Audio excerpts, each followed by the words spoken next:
Today's Wednesday, March 3rd, 2021. Coming up with Martin on the Congress. All day has been discussing on the floor of the House H1, which is critically important to ensuring that we have fair voting laws in this country. We'll be joined by New York Congressman Dare Jones, plus our continuing coverage of voter suppression at Georgia. More drama there. Also on the Capitol Hill, D.C. Guard Commander William Walton testified today about what happened during the Capitol insurrection and how he was told he had opportune troops to go to the Capitol in June when Black Lives Matter protested, but not when the MAGA Trump people did. Also, Republican majority Democrats voted to keep incarcerated people from participating in elections. The Missouri Supreme Court has rejected an appeal from convicted murderer Johnson County Circuit Attorney Kim Gardner dismissed that decision. Also, Tashara Jones came in first night in the St. Louis mayoral race. She now heads into a April 6 runoff. We'll talk with her. Plus, Shillong is being put forth by the Biden administration to run the Office of Management and Budget. Of course, that's after Neera Tanden had her name wrong. Also, conservatives, they're launching a gala ad campaign in support of civil rights lawyer Vanita Gupta's nomination as a attorney general. And of course, they've been targeting Kristen Clark, the lawyers committee. What is it? Republicans don't like civil rights lawyers? Yeah, I thought so. Plus, criminals, they billions in COVID-19 unemployment benefits. We'll talk about why a new relief prevented it from happening again. And an Amazon manager is suing over racial discrimination. Plus, California's local teachers union slamming the state's new school reopening plan, saying it's for propagating structural racism. Crazy as white people segment is a little different. It deals with campaign financing. Y'all, it is time to bring the funk. Roland Martin Unfiltered. Let's go.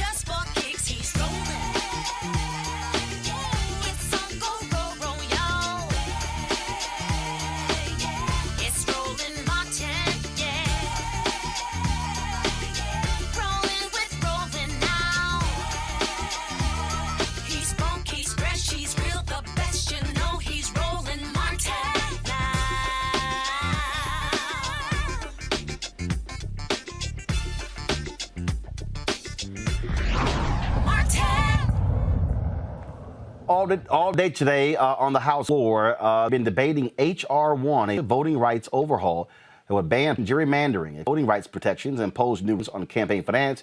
And more. If passed, it would be the most significant law since the Voting Rights Act was passed in 1965. It was named after the late Congressman John Lewis, who, of course, focused on that for the balance of his. Now, Republicans have been battling for quite some time. The reason this bill is important is it took place when the Supreme Court in 2013 invalidated the Shelby v. Holder decision, which stripped away most in 4 of the Voting Rights Act.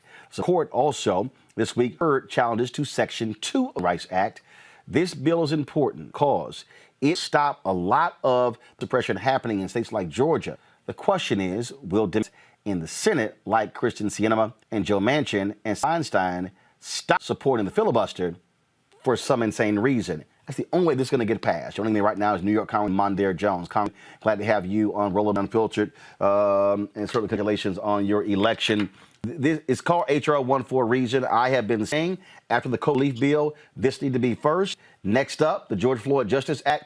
This is critically important because we are seeing in 43 states across the Republicans trying to launch the biggest voter suppression against black folks and others since Jim Crow. That's exactly right, Roland, and it's so awesome to be here today with you and viewers. But this is unlike anything we have seen, at least since the Civil Rights Movement. And I was so grateful to hear you drive this bill, the For the People Act, as the most significant voting rights legislation since that Voting Act of 1965. This bill is a huge piece of legislation, and it contains a lot of things. The stuff that I tend to emphasize are automated registration, which would entice an additional 50 million people nationally, an end to the partisan gerrymandering of congressional districts, and the substitution of independent redistricting commissions so that Republican-controlled legislatures, of which there are many in the United States of America, don't dilute black voters by throwing them all into one district or by scattering them across multiple districts. This legislation included public financing of congressional elections. One of the reasons people, when they get to the United States Congress, debate the need for $2 survival checks in the worst economic crisis, the Great Depression, is because they are completely untethered from it. Congress is full of millionaires who disproportionately are the folks who are able to win congressional elections. I know firsthand, not as a millionaire, but as someone who did the odds and defeated a billionaire who spent $5.4 million of his own money in the race, and a lot of folks didn't think I could win. I should not be the exception to the rule. We need more working class elected to the United States Congress, and of course those folks will disproportionately be people of color, and we'll get more representative policies coming out of the States Congress that improve the lives of everybody, including racial justice. It's a shame that it's taken them to do something like the George Floyd Just Policing Act, as well as the other great things that we need in this country. The thing here, when we talk about what they're doing, and I don't think white Democrats really understand what's at stake here. When you talk about the Supreme last year and their ruling on partisan gerrymandering, Supreme Court allowing there to be the purging of voters. If Republicans are able to do this, and if they are able to win the House next year, and that's doable, if they're able to take back the Senate, they could then put into law bills solidifying their voter suppression, and with them controlling the Supreme Court at 6-3 conservative majority, that could very well shut us down when it comes to voting and making it difficult next 10, 20 years. This is real. It's a true emergency in this country. This is existential stuff. We have one major political party being the Republican Party, that because unable to compete on the merits of its policy ideas, has devoted itself to disenfranchising large swaths of the American electorate. And by that, I mean Black people, Hispanic people, young people, and lower income people, like families I grew up in. This is very deliberate stuff that's being done. We've now hundreds of bills in the wake of free and fair election that resulted in President Biden and Vice President Kamala Harris introduced in state legislatures all across this country to make it more difficult for Black young people to vote. You're absolutely right.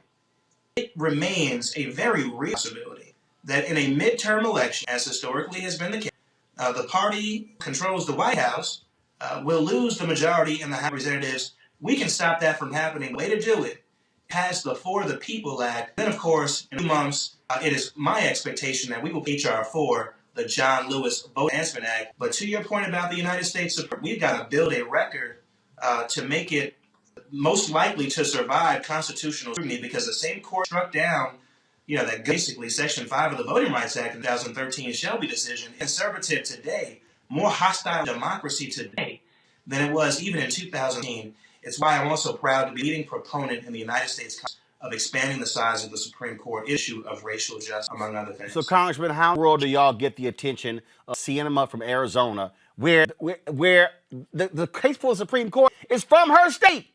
How do you get the attention of Joe Manchin to understand, and also Senator Feinstein, that this laying at the feet, loving, we gotta have bipartisanship with the filibuster, screws us, and actually it screws the party, because if the Republicans win next year, 2022, they're in the minority.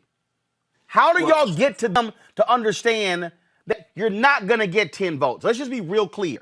You're not going to get 10 Republican votes in the Senate. It ain't happening. The only way the House passes this, the only way this becomes law, is if 50 Democrats stand together and and get rid of the filibuster to pass this law and send to President Biden for a signature. These Republicans in the Senate and in the House are people who mostly not even acknowledge President Biden was the victor in that presidential election. And despite nearly dying on January 6th in that violent white supremacist-led insurrection at the Capitol that I led along with the rest of them in the House, they declined overwhelmingly to acquit a former president of the United States. So these are not people who can be engaged in good faith, looking for that. And so I completely that we need 50 Democrats in the United States Senate that they did not run for just to do nothing when they got there, and that the thing they ran on are only possible either reforming, repealing and I remain optimistic that they will come to that conclusion. I look at someone like Amy Klobuchar, who was no one's progressive in the United States Senate, who said, you know what, enough is enough. we've got to pass legislation. Our Republican colleagues are not good faith actors. We've seen time and time again the bill was not meant to block progress urgent by the American people. And of course, I look at someone like Kirima, a history maker in her own right in the LGBTQ community. I'm sure she wants to pass the Equality Act to finally enshrine in federal anti-discrimination law protections for the LGBTQ community, and so on and so forth. We look at the popular $15 minimum wage and COVID relief bill, generally 77% of today of the American people support. Talk about bipartisanship. So I remain optimistic that they either reform or repeal of the filibuster, even today, are not saying. But that means we have to continue to make our views loud and clear, and the American people must rise up and hold folks accountable at the ballot box. All right. Congressman Mondaire Jones, I know you guys got voted all day. We really appreciate you joining us right here in Roland Unfiltered. Thank you so much, Roland. Pleasure to be here. All right. Thank you very much. Folks, we've been talking about, this is just to understand how significant this is. And let's just be real clear. You're not getting it from these other networks. You're not. You're getting cursory coverage from these networks. They're not really focused on how significant this is, how dramatic this is, because what we're seeing here place is a Republican Party that is so angry that they lost the White House. Is so angry that they don't control the United States Senate. So angry that they don't control the United States House.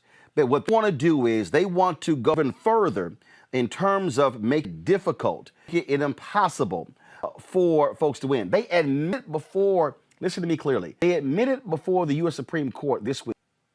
We showed you on yesterday. Admitted we need voter suppression to win. They said, oh, it's going to give a fair advantage to Democrats. Really? And see, we have to understand, the Supreme Court has ruled, and we covered this, they ruled that they have no role to play partisan gerrymandering. So when I say gerrymandering, what they've done is they pretty much locked down, these red states. Wisconsin, partisan gerrymandering, the Democrats could win 55% of the vote and still not control the chamber. So what Republicans are doing is because of the census, trying to craft these states, they completely control them.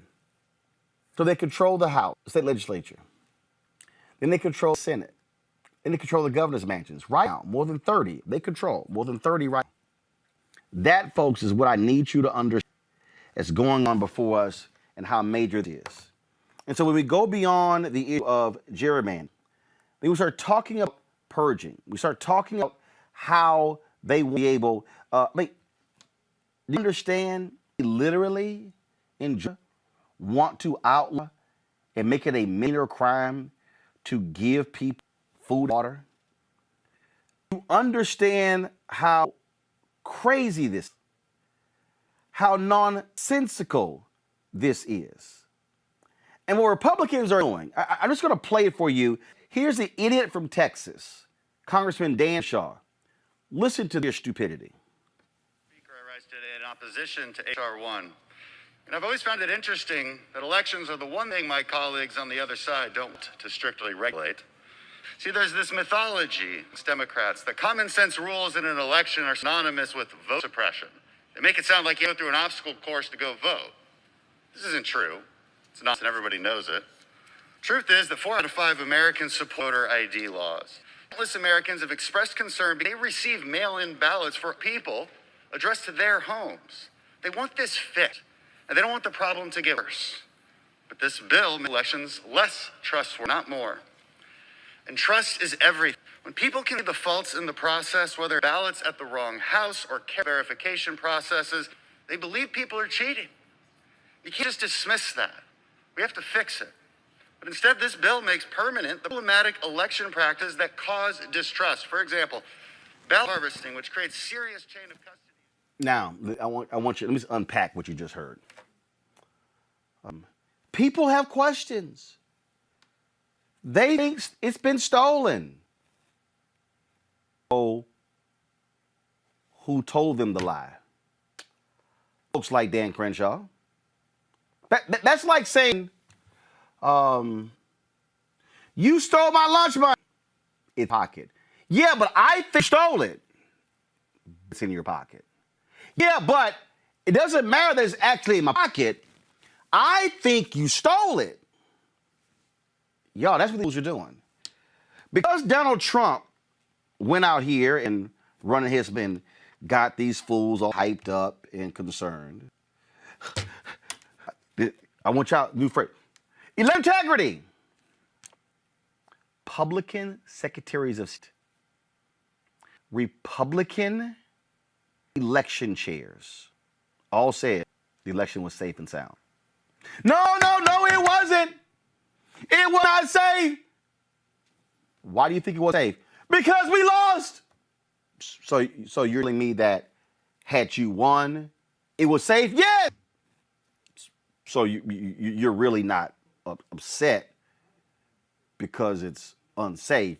You're actually upset because you lost. Yeah. So let me get this straight. So because y'all lost, and because y'all are crazy, and because y'all tried to invalidate the votes of black people on January 6th, we somehow are supposed to believe we supposed to trust you dumbasses? Do you for a second I trust any Republican who says voter integrity? No. Do you actually think I'm going to listen to any Republican who believe that Donald Trump had it stolen from him? Hell no. Do you actually think I'm going to waste time reading to these fools? Hell no. News conference today. We live streamed it. Nancy Pelosi speaking on H.R. 1. Forth to suppress the vote. To suppress the vote. How could it be? How do we pledge allegiance to the flag in this capital, this temple of democracy, while at the same time supporting voter suppression across the country? So what we are doing in this fight that we're engaged in is to empower the people. This is called the For the People bill. And in doing so, we combat big, dark, special interest money in politics and amplify the voice of the American people. We fight foreign interference in our elections. Foreign interference in our elections. We expand voting rights. We fight political gerrymandering, and we crack down on corruption. The bill, as Mr. Sarbanes says, caffeinates every other issue because it gives people confidence that if we come down on the side of the people's interest, not the special interest, we will be able to have policies that are for the people. Policies to help us build back better, to end a pandemic and address economic disparities, end gun violence, and by promoting gun violence prevention, which we hope to do shortly, to have a national reckoning on racial injustice and to address the surging climate crisis, just to name a few issues that are affected, and again, to raise the minimum wage, just to address a few issues that are affected by big, dark money weighing in the Capitol.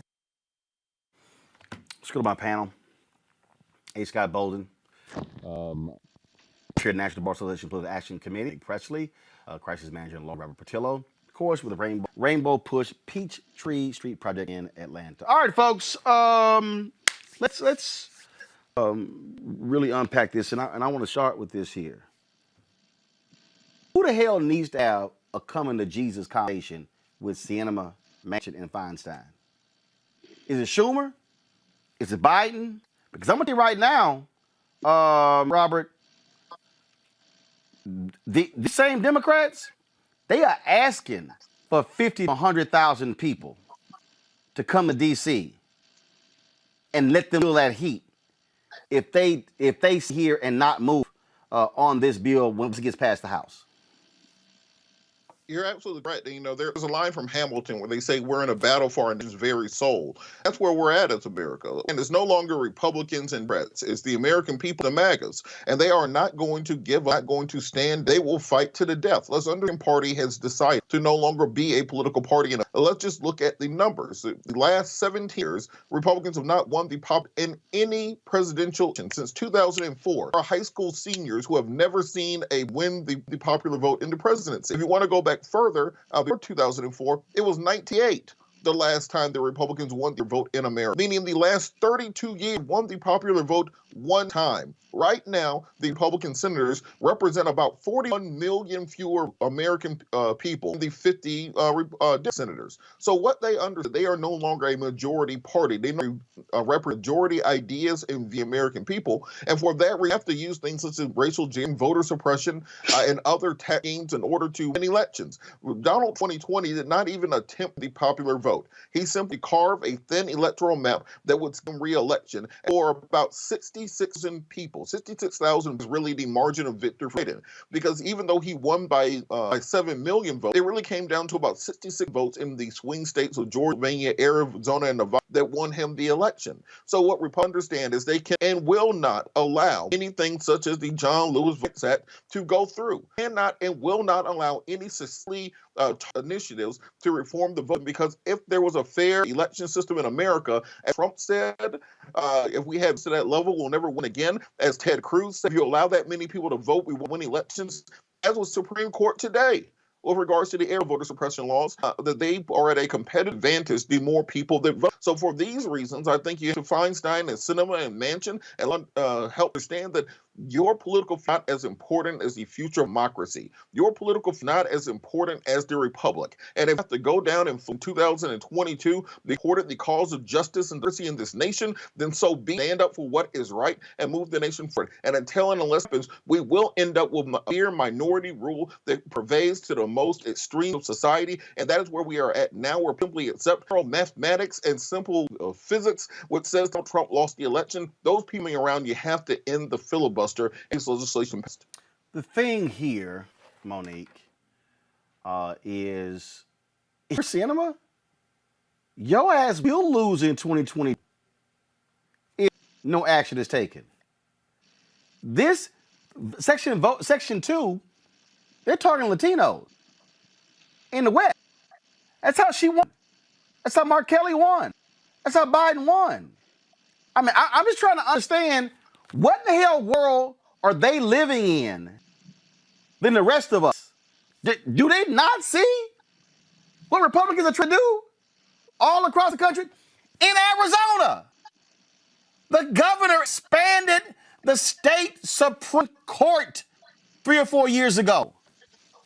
What the hell? I ain't even from Arizona, and I see and game recognized game. I was waiting for a question. Hi, everyone. That was the damn question. That was the question, that was the statement, and the sermon. It was definitely statement and sermon. Here's the thing. The filibuster is one of those feast or famine type issues.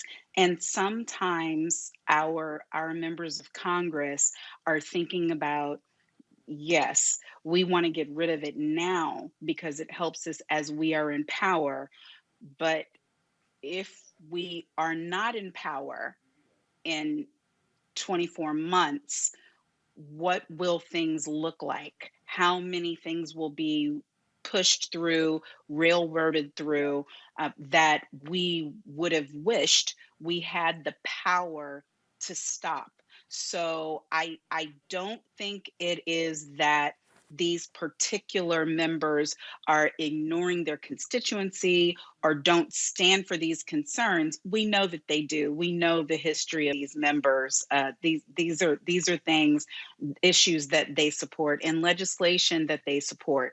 So the question, as you asked originally, was who can get through to them? I think ultimately this is going to be a test for new leader Schumer, and this is then going to be a test for the vice president as go-between and for the president in order to bring them over to what is, we believe, the right side. But I think that starts with respect for their positions, because they're not based in folly. They have legitimate concerns. I ain't respecting shit, Scott.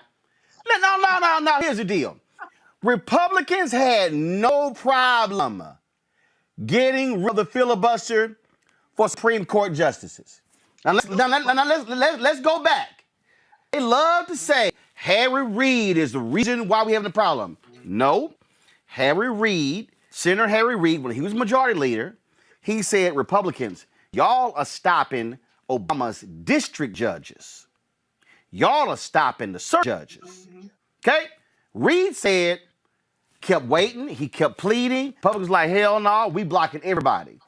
He then, nuclear option for those judges, kept it in place for appeals court judges as well as for Supreme Court justices.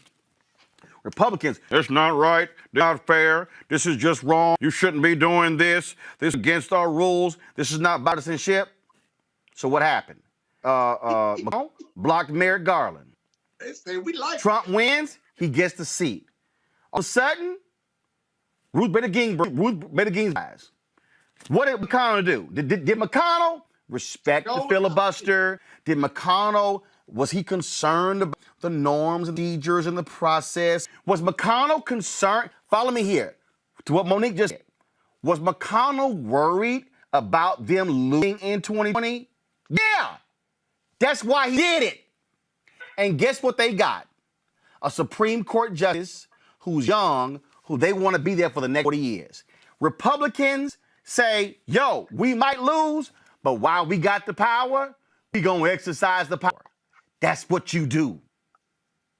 Yeah. The Republicans are far more political gangster than the Democrats. And what needs to happen is Manchin and these others need to realize they're in the Democratic Party. And this is about power and accountability. That's the first thing, whether it's Schumer or the vice president or the president.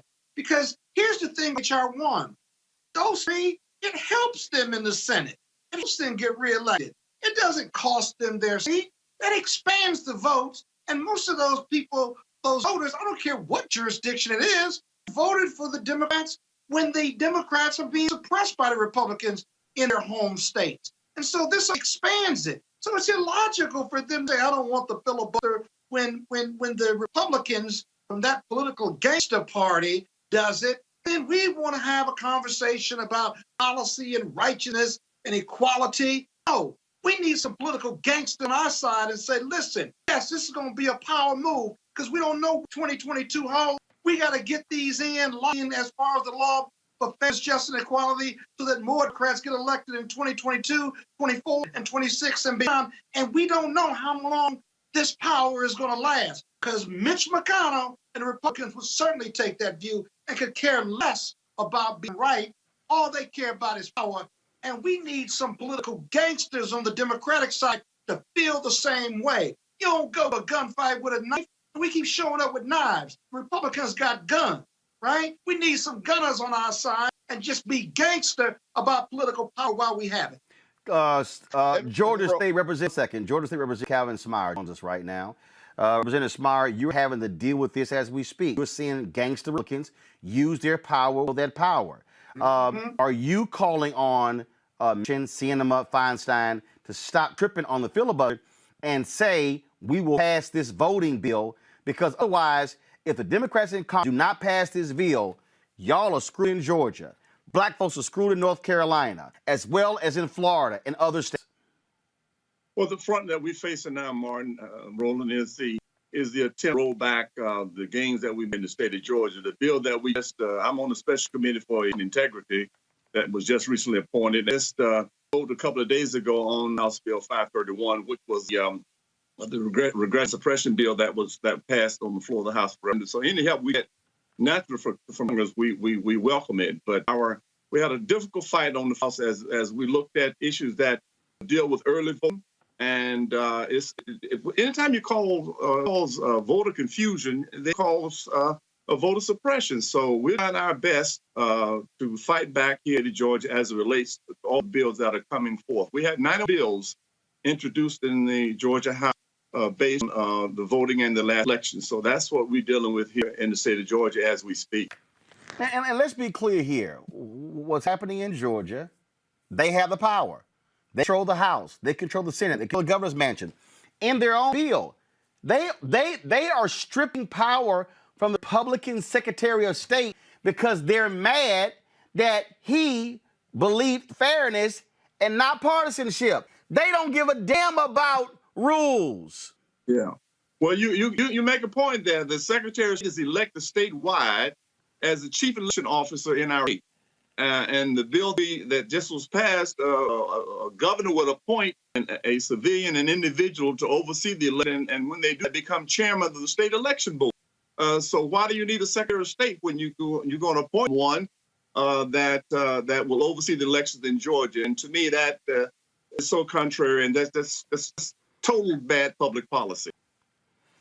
If you had a chance to come to Washington, D.C., and you were sitting in front of Menton, Sienna, and Feinstein, what do you tell them? Well, this juncture, state legislators, and especially in southern states, Roland, you've seen what happens in the southern states. And the rolling back of any voting right is a very difficult process for us, especially those of us that live in southern states. And when we lost, most of our powers lost on preclearance, as you remember, in the Rights Act. And now we don't have that as a backstop. So what troubles us mostly in the states is that when we face reapportionment, we're ready to now to apportion later this year entire House and Senate here in the state of Georgia, and we don't have a pre-clearance as a backstop, and so we don't have the Attorney General nor the Justice Department to assist in that process. To me, that is one of the most needed weapons that we had in this. But when the Republicans took the national level, of course, they eliminated pre-clearance. So we can use all the help we can here when it comes to the political situation in our southern state. And you understand that scenario. And now we have House, the Senate, and 1600 Pennsylvania Avenue. It's one of those things that anytime we can get some assistance, we certainly would appreciate. And because the Supreme Court invalidated Section 4, you don't have pre-clearance. That means whatever action they take on districts, y'all can't. They control the whole process. I mean, what can y'all do? Bingo. I mean, you hit the nail on the head. Without pre-clearance, the only thing we do is go to the courts. We have no relief as it relates to the Justice Department because of the court decision. But at the same time, I think there needs to be some communication, some discussion between the members of Congress and the various southern states, because we do need relief, and we do need this because controlling the House, the Senate, and the governor's office, we have such a handicap. And now that we have all three branches of government at the federal level, now's the time to provide any kind of relief that can send our way. Now's the time to do it. Representative Kavanaugh of Georgia, we surely appreciate it. Thank you so very much. Thank you, Roland, for the thought you're engaging. Thank you very much. Thank you very much, folks. Today, Terry Sewell represents the of Alabama. This is what she said about H.R. 1. Proud representative of Alabama's Civil Rights District, Birmingham, Montgomery, and Selma. It is my honor to be the lead sponsor of H.R. 4, the John Roberts Lewis Voting Rights Advancement Act, which, along with H.R. 1, will restore democracy for the people. This Sunday, March 7th, we will commemorate Bloody Sunday. Our nation will reflect on the extraordinary sacrifices made by ordinary Americans in my hometown of Selma, Alabama. These foot soldiers were beaten. They shed a little blood on a bridge in Selma, daring to march for the right, the equal right to vote for all Americans. Never did I think that the cause for which our beloved colleague, Congressman John Lewis, and the foot soldiers, the cause for which they marched 56 years ago, the Voting Rights Act, would again require congressional action to restore its full protections. This reminds us that progress is elusive, and every generation must fight and fight again. As we see in the state legislatures across this country, and even in a court case before the Supreme Court this week, the right to vote is under attack. We know that our democracy works best when everyone can participate fully. But we also know that voter suppression is alive and well.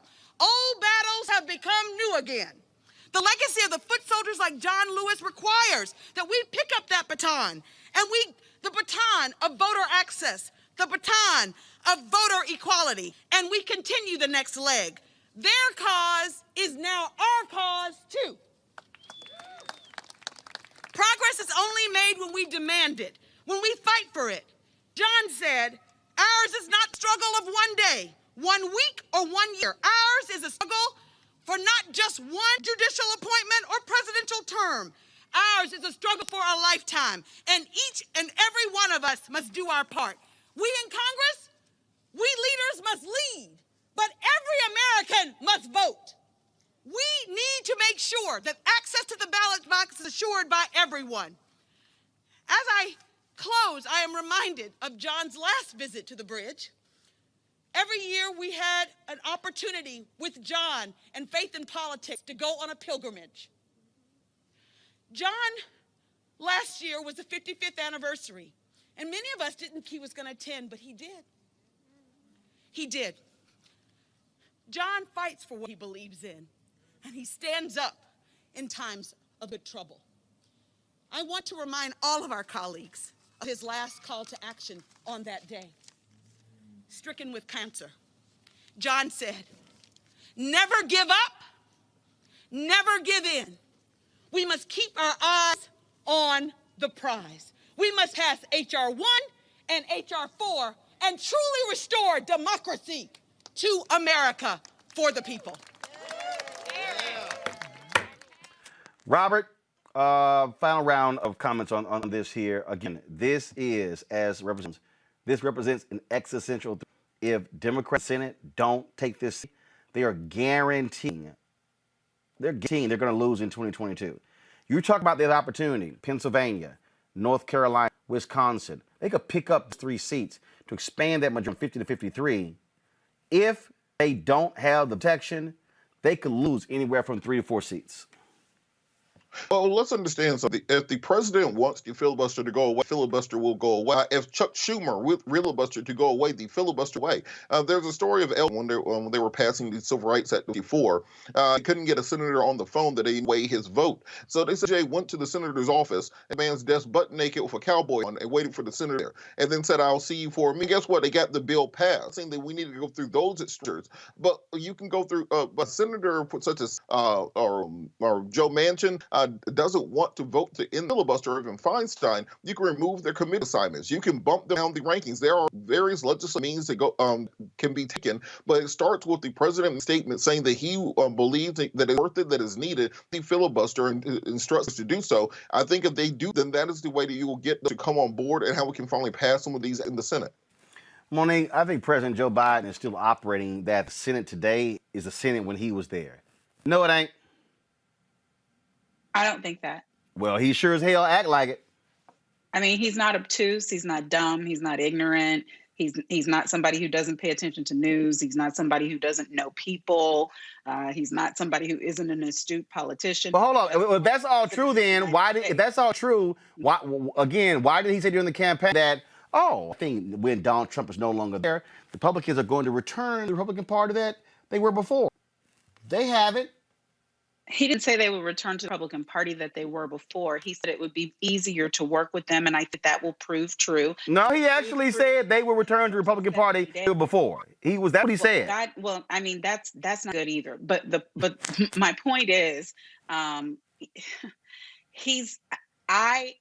tend to not, with our leaders who I know, like our vice president and president, are very, very smart and very experienced and very astute, and have been in rooms I haven't been in, and had to do votes I haven't had to do, and had to pass bills I haven't had to pass. I tend to credit them as not being ignoramuses. That doesn't mean I agree with them, but I don't think that they're clueless or stupid or slow or any of those things. That's why I voted for them, because if I thought they were clueless or stupid or slow, I wouldn't have. So what I think, though, is that some of the things that we deal with are going to take time, and we as American citizens who are voting constituents have to insist upon our voices being heard every step of the way, not necessarily with, oh my God, this, I'm watching Twitter, people saying this is bullshit, this is blah, this is blah, this is, and I'm like, that's instructive.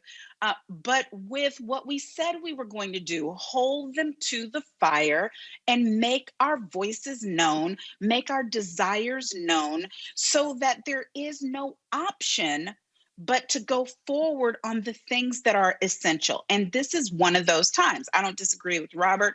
I'm sure I don't disagree with whatever Scott's about to say next. I just believe that our time is better spent pushing for action than pulling down people. Scott, not a single Republican in the House voted for the COVID bill. Not one. Go. Well, it just shows you how power-driven and how difficult Republicans want to make Democrats. They're not interested in bipartisanship. They're interested in biding their time because they expect to win in 2020 with Trumpism. And if the Democrats don't figure it out, that bipartisanship means biding time, then they need to be reelected, or they need new people serving on the Democratic Party side in the House and Senate. Now, with Joe Manchin, this is what we need to do with Joe. You call Joe over to the corner and say, what is it that you want? Somebody needs to find out what he wants, right? And if it doesn't cost too much, because the future is now on H.R. 1 and H.R. 4, we don't get it now, we may never get it as you laid out. Give him what he wants. Give him political cover, and therefore no. for the rest of this term. Joe doesn't want political cover. Joe Manchin has exactly what he wants. What does he want then? No, he has exactly what he wants. That is just power. That power to say yay or nay. That's the recalcitrant. That's the difference. That's a difference. That's what he got exactly what he wanted. He is. Well, if he's going to, he's got a new name, enabler of the Republican Party, while the Democrats are in power. I got you. He needs to just say he's a Republican then. Well, chief enabler then. Well, keep in mind the West Virginia won as a Democrat and then flipped to Republicans when Trump got in. We'll to break when we come back. We'll talk with Shara Jones, who last in first St. Louis mayoral race. Now she moves on to the runoff. She's next on Roland Martin Untitled. Donald Trump is not done dividing America. He's come out of hiding to find his old friend, the spotlight. On Sunday, he took the stage at the Conservative Political Action Conference in Orlando, Florida, where he lobbed insults, spread conspiracies, and lied. This election was rigged. And the same things he's done for 4 years, with no concern for the destruction he leaves behind. He'll get the attention he craves. After all, even condemning him feeds his insatiable need to be seen. Which is why it's more important than ever to remind ourselves that in November, one thing became clear. America is not Donald Trump. America is the people whose names you may never hear, whose only fame will be among those whose lives they touch, but who are the best of America, all the same. They're doctors, nurses, healthcare workers, the people working tirelessly to get every American vaccinated against COVID-19. They're the disaster relief workers and first responders, holding up their Texas neighbors during the harshest winter the state has ever seen. They're the people who show up, lend a hand, and give a damn when their fellow Americans are in need. Remember them. The lives they lead are the best proof that Trump is a liar. Because America's greatness comes from us, not him. The Lincoln Project is responsible for the content of this advertising. Are you geolocating people through the FBI based on where they were on January 6th? He asked you about the geolocation and metadata aspects and gathering related to gathering of metadata, that is related to your investigation into the January 6th riot. Tell me what you know about this. So is the FBI accessing cell phone tower metadata from telecommunications companies? Shortly after 2 p.m., as the siege was fully underway, Senator Lee describes it, phone rang, it was Donald Trump. I hope you can understand my concern. Sure, you can appreciate my concern here. Hello, I'm Bishop T.D. Hi, y'all doing? It's your favorite funny girl, Amanda Seals. Hi, I'm Anthony Brown from Anthony Brown and Group Therapy. What up, Lana Well, and you are watching Roland Martin Unfiltered. All right, folks, last night, St. Louis, voters went to the polls in the mayoral election. They picked two candidates. First of all, it was a new vote as well, but actually vote for up to 4 candidates last night. The two folks who came out on top, Sarah Jones, you might recall, of course, seated here. We were there a couple of weeks ago, facing Aldo and Kara Spencer on April 6th. Sarah came in first with 57 of the votes. Spencer came in with 40. Joining us right now is Treasurer Jones. How you doing? Good. How are you, Roland? Doing great. You feel a little bit different this time than the last time when you lost in the general to the current mayor. Now, of course, there were 3 African-American candidates running for St. Louis mayor. You dispatched, they came in fourth, so it's you and Kara Spencer in the runoff. So how do you feel? I feel great. I feel confident. The voters definitely spoke yesterday. We won out of 28 wards. We won 18. And then also we led by more than 5,000 votes or 10 points. So we feel really confident going into the runoff. For the folks who don't realize, you've been on the constant duress and attack from the St. Louis Post-Dispatch. They have trashed you every turn. Of course, endorsed Spencer and another candidate in this election. And also the St. Louis Police Union cannot stand you as well. Do you believe that for black voters there in St. Louis and progressive white voters, those are two good folks to hate you? That fuels your folks? I don't think that anybody's really paying attention to the Post-Dispatch. As far as their readership in the city of St. Louis, it's about 6,000 in a city of 300,000. So obviously their readership is declining. And for the police officers union, most of them live outside the city. So their influence isn't that great. So how are you going to be running against the woman who, again, the Post-Dispatch talked about how smart she is and a great progressive. You got 2 progressives, frankly. What case you're going to make to the voters in St. Louis for you to be the mayor? Well, the case I'm going to make to the voters to pick me is that I am ready to lead on day one. I don't sit here and talk about plans and haven't implemented anything. I've actually been implementing visions and platforms in the treasurer's office for the last 8 years. I have totally transformed 2 departments in city government and created a 3rd. The voters deserve someone who's going to be ready to lead, who has relationships on the state and national level to put St. Louis back on the map. Obviously, you got a month now. And how are y'all running? Are they actually having debates? Are they virtual? What's actually going to happen with the both of you running? So the debates forums are going to continue to be virtual. The invitations are already coming in from one of our local radio stations, League of Women Voters, some of the ward organizations. So we will continue to have forums in a virtual environment. And people will be able to choose who they want as mayor on April 6th. And last question for you. Young voters propel Congresswoman Cori Bush to Congress. How is that also looking for you? We are definitely popular amongst young voters. We have one of the most diverse coalitions in the city, and that's what propelled us to victory on last night. It's multi-generational, multi-ethnic, just diverse in all ways, shapes, and forms, because we actually do the outreach to communities that feel left behind. We translated our campaign materials into Bosnian, Spanish, and Mandarin, which are communities that are growing in St. Louis, to let people know that we see them and that we appreciate their seat at the table. All right, then. Deshaun Jones, well, certainly congratulations. Good luck on April 6th. And we are monitoring this race, and hopefully on April 7th, we can be wishing congratulations as a new mayor of St. Louis. Oh, thank you, Roland, and thank you for all of your support. I appreciate it. All right, thanks a lot. I appreciate it. All right, folks, let's go back to Capitol. Today, the head of the National Guard testimony. It explains exactly what happened on January 6th and who not to give him the right order to muster guard.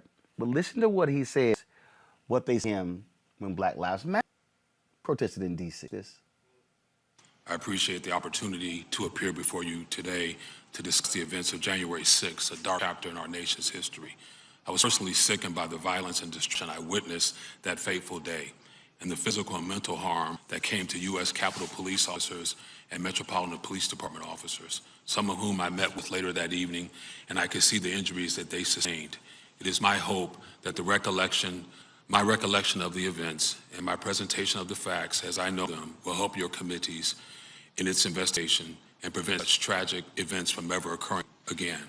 First, I think it's critical to understand what the District of Columbia National Guard mission was on January 6th, to include the civilian agency we were supporting, and our request for support of other civilian authorities were handled. On December 31st, 2020, the District of Columbia National Guard received written requests from the District of Columbia Mayor, Mayoral Bowser, and her Director of Homeland Security and Emergency Management, Dr. Christopher Rodriguez. The request sought national support for traffic control and crowd management for planned demonstrations in the district from January 5th through January 6, 2021. After conducting mission analysis to support the district's request, I sent a letter to the Secretary of the Army, Ryan McCarthy, on January 1st requesting his approval. I received that approval in a letter dated January 5th, granting support to the Metropolitan Police Department for 320 Guardsmen personnel to include a 40 personnel quick reaction force. The District of Columbia National Guard provides support to the Metropolitan Police Department, the United States Park Police, the United States Secret Service, and other federal and district law enforcement agencies in response to planned rallies, marches, protests, and other large-scale First Amendment activity on a routine basis. A standard component of such support is the stand-up of a site quick reaction force, an element of guardsmen held in reserve with civil disturbance risk equipment, helmets, shields, batons, etc., posture to quickly respond to an immediate need for assistance by civil authorities.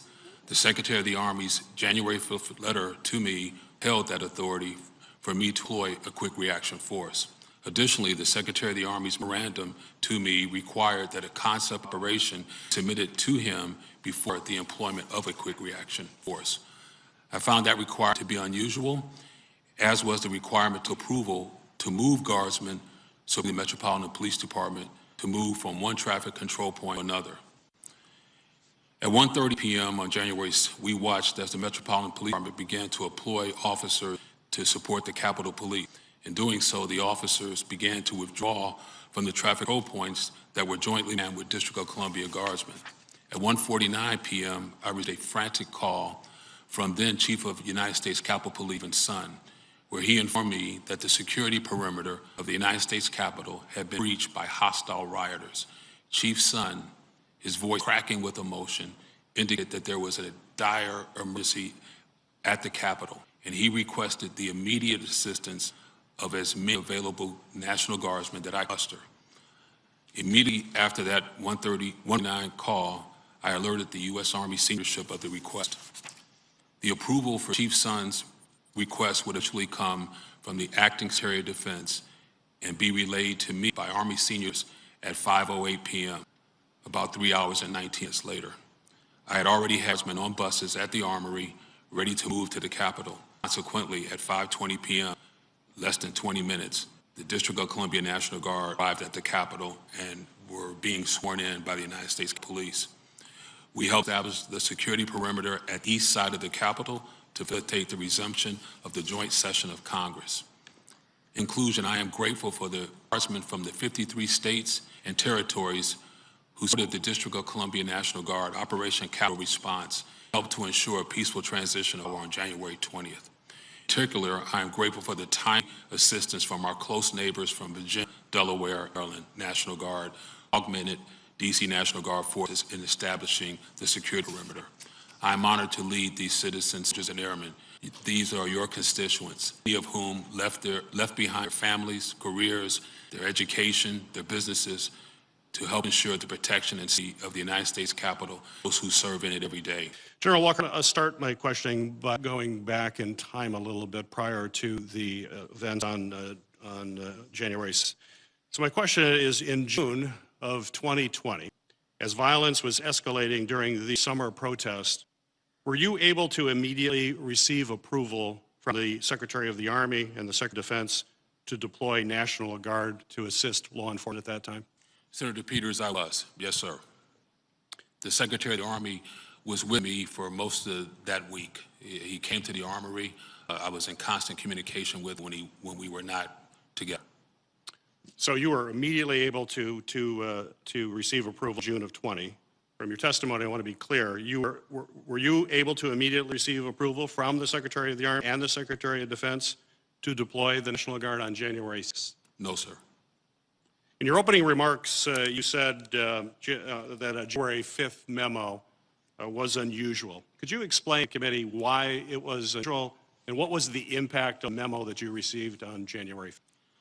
So the memo was unusual in that it required me to seek authorization from the Secretary of Army and the Secretary of Defense to essentially even protect my guardsmen. So no civil disturbance could be authorized unless it came from Secretary of Defense. Now, the Secretary of the Army, to his credit, did tell me that I could have force protection equipment with guardsmen. So we did have helmets, shin guards, vest. We did have that with us, but that came from Secretary of the Army. The Secretary told me I needed his permission to escalate to have that kind of protection. That kind of protection, even though it would be engaged in force protection, that to protect your men and women, before you could do that, you would have to get approval from the Secretary of Defense? The memo from the Secretary of Defense made clear that I needed his permission to have, so what it says, without my authorization, the District of Columbia National Guard is not authorized the following: to be issued weapons, ammunition, that's batons, or ballistic protection equipment such as helmets, body armor. Now, again, to be clear, the Secretary of the Army told me to go ahead and issue that equipment. So we never were going to have weapons or ammunition and no longer have bayonets. But we do ballistic equipment, helmets, body armor. And so I did have that with each guardsman. Thank you, General. General Walker, if the restrictions on your authorities hadn't been put in place by DOD, what would you have done when Chief Sund called you at 1:49 on January 6th with an urgent request for National Guard assistance? I would have immediately pulled all the guardsmen that were supporting the Metropolitan Police Department. They had the gear in the vehicles. I would have had them assemble in the Armory and then get on buses and go straight to the Armory and report to the most ranking Capitol Police officer they saw and take direction. And further, just let me add this. So one of my lieutenant colonels, his own initiative, went to Capitol anticipating that we were going to be called. So he would have been there, and he met with Deputy Chief Carroll of the Metropolitan Police Department, who asked him, where is the National Guard? How come not here? And this colonel said, well, I'm sure they're coming, and I'm here to scout out where they're going to be when they get here. So that was the plan. I would have sent them there immediately. As soon as I hung up, my next call would have been subordinate commanders, get every single guardsman in this building and everybody that's helping the Metropolitan Police, mission them to the Capitol with LA. This, y'all, was an absolute inside job. There's no way around this, Monique. None. No, none at all. I'm left speechless. I hope that Americans are hearing this testimony. I believe that from the very beginning, from the day that I was here on the show, that all of it took place, which was January 6th. But it's just plain now. I mean, there's no arguing that, and they need to dig and dig until every single person responsible is held accountable. It was interesting, Scott, to listen to Republicans ask question commander, knowing damn well that if a Democrat White House had done that, be raised with holy hell and losing their minds. You don't trust the troops, don't value cops. died. One had lost 3 fingers, one lost his eye. And these folks act like it was a picnic on the lawn January 6th. Oh, very reserved, of course. But if those are 1,000 Black Lives Matter, people who had gotten shot and laid out in front of the Capitol, which they would have been had they been black folk, you would have said it was necessary, those same Republicans, it's necessary to protect democracy and our liberty and our freedom of the Capitol. But let me tell you something for your viewers, because I've done a lot of internal investigation, okay? You don't just look at documents. You don't just interview the lead people. You go up down that line, Roland, until you get to the link, witness that is going to link the communication, because it won't be in writing, the stand down communication. Somebody willing to come forward of the truth that the Department of Defense and Homeland Security were told today, stand down, and that regardless of violence, that they were certainly not to be there in order to prevent, quote, bloodshed.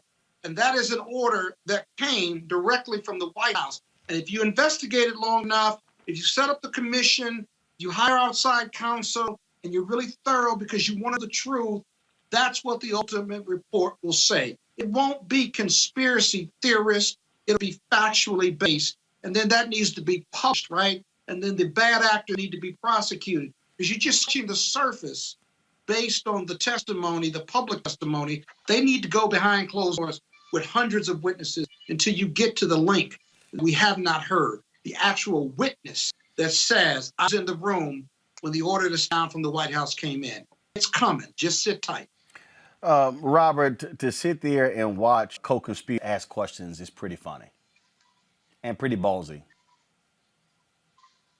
Well, absolutely. And I think any banana look on earth, and I don't like that antiquated, would understand certain people need to recuse those from these hearings. The people who need to recuse those are the people who are the conspirators in the which took place. And frankly, the people who are going to be facing not expulsion from the Senate, but maybe criminal people like Hawley. We heard the from Congress, people saying that there was a woman who was tweeting out the location of the Speaker of the House during the insurrection. The individuals, which is very easy to find, the individuals who were giving guided tours throughout the Capitol at a time where tours were banned at the Capitol, and those people are coming forward, seeing the QAnon shaman say that he is willing to come forward and testify as to their connection. Alex Jones has said he wants to go before a Senate committee on these issues. So the truth is going to come out. But right, there's a special level of gumption that's required for Hall and some of these others to sit there and try to question what happened, the witnesses. And there's a quote here that I like where he says, "You can convince a man of absurdity, you can force him into atrocities." That is what we're seeing. Republicans in these they've been so corrupted, so into this idea of voter fraud and losing their country. This goes far back before David Duke was talking about this in the 80s. The hilarity is coming in the 20, will be a majority-minority nation. They are so willing to believe those absurdities that they will admit the very atrocities they were going to that they prevent going forward. We saw holding statue at Peak. These people are completely different wavelength. And if we're going to go back to negotiating with them, his Tip O'Neill and Ted Kennedy or something along those lines, it's realistic. We have the fight that's in front of us, and right now we fight with every weapon we have. Look, these people. Roland, one other thing. Go ahead. That that witness list has got to include those House of Representatives and the senators mentioned by my colleague. They've got to put them under oath. The question is, do the Democrats, they hold on to leadership, have the guts and the fortitude to put them under oath as well? They should. Well, look, these fools haven't stopped. They're not going to stop. Now we have where you have folks that they have actionable intelligence that same white domestic terrorists plan to do harm on March 4th, tomorrow, which is like this. In this QAnon conspiracy, Monique, they believe that Trump rides the white horse back into the White House. Yes, they do. They do. It's insane. I watched one of the women who was at CPAC, not inside the doors, but outside, explaining how just from 1776 to now, he's about to assume his rightful place, and it is lunacy. Truly. And that is the proof that not just that there's this remnant out there that can be molded or that has this belief system, but that as news organizations very different than yours, Roland, who just carry the story over and over again with zero responsibility, with zero ethics in the way that they do it, because it gets clicks and it gets views. It has led our country into a sewer. And we have people who really are in the desert putting sand in their mouth and calling it water. And that's why leadership matters so much. Leaders lead. They lead by example. They understand the responsibility. There are rules, there are boundaries. As President Obama, President Biden will say, we don't have to agree on positions, but we got to agree on the same set of facts. And that's not where we are. As Robert just said, no, it's very binary right now.